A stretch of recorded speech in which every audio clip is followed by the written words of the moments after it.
नितिका चाहर जी। राधे राधे राधे। राधे राधे महाराज जी, आपके चरणों में कोटि कोटि प्रणाम।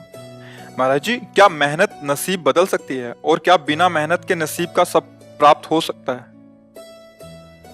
हाँ, उसे मतलब आप ग्रामीण भाषा में प्रश्न कर रहे हो, उसे शास्त्रीय भाषा में पुरुषार्थ कहते हैं। मेहनत का मतलब पुरुषार्थ। अगर प्रबल पुरुषार्थ है तो बुरे प्रारब्ध को मिटा सकता है और नवीन सुख सामग्री को सजा सकता है। पर प्रबल पुरुषार्थ होता है परोपकार।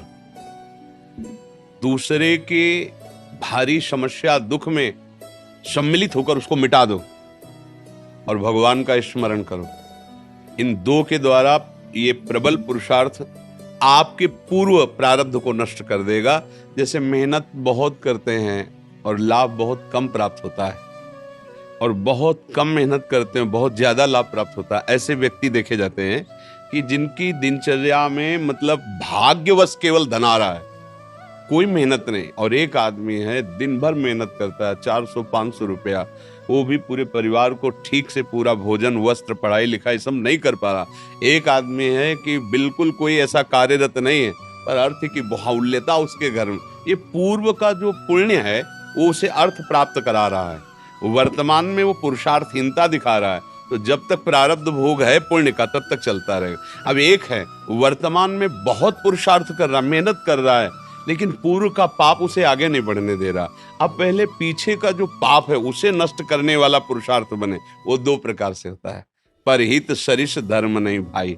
दूसरे का किसी का ऐसा हित हो जाए जो असहाय है, असमर्थ है, रोगी है, परेशान स्थिति में, हम उसका सहयोग कर दें बिना किसी स्वार्थ के और प्रभु का नाम जप करें। इन दो के द्वारा हम पुराने कर्मों का परिणाम जो हमें आगे नहीं बढ़े उनको हम नष्ट कर सकते हैं। तो हुआ तो ये भी प्रयास ही ना, मेहनत ये भी तो हुई ना।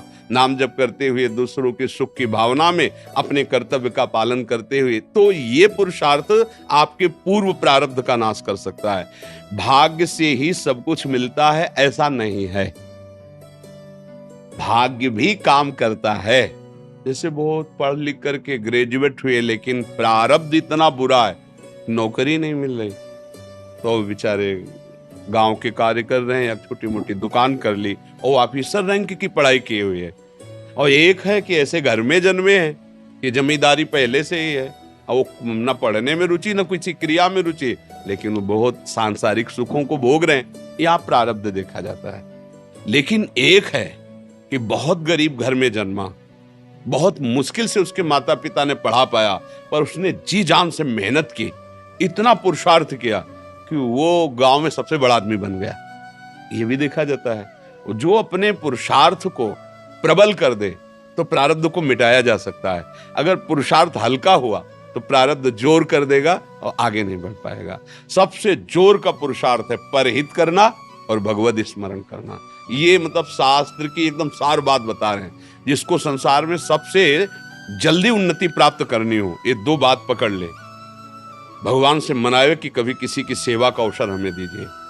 माता पिता, गुरुजन, कोई बाहरी पशु पक्षी, ऐसा कोई बीमार व्यक्ति जिसका कोई सहयोगी नहीं, कोई ऐसा जिसको हमें अवसर मिला है, बहुत बड़ी मतलब ये बिल्कुल रामबाण औषधि समझो कि इसमें अचूक वो तुम्हारे प्रारब्ध को विध्वंस कर देगी। जहां तुमने किसी असहाय की बिना स्वार्थ के, बिना कुछ लेने की भावना के और तन मन धन वचन से सेवा की और भगवान का स्मरण किया, ये तुम्हारे पूर्व प्रारब्ध का नाश कर देगा। और जब हम दूसरों का सुख छीनते हैं, ये भी मेहनत है। चोर भी तो मेहनत करता है, न जाने कितना हिम्मत करता है दूसरों की संपत्ति चुराने के लिए, मारपीट सहता है, मारपीट करता है। वो मेहनत करके दूसरे का धन अपहरण करके दूसरे को दुख देने वाली क्रियाएं करता है, तो उसकी ये मेहनत, उसके पूर्व के पुण्य जो जमा है आगे सुख देने वाले, उनका नाश प्रारंभ हो जाता है। पूर्व का पाप और वर्तमान का पाप, ये जब दोनों मिलेंगे तो किसी काम का नहीं कहते मिट्टी में मिल गया, किसी काम का नहीं, तब विध्वंस हो जाता है।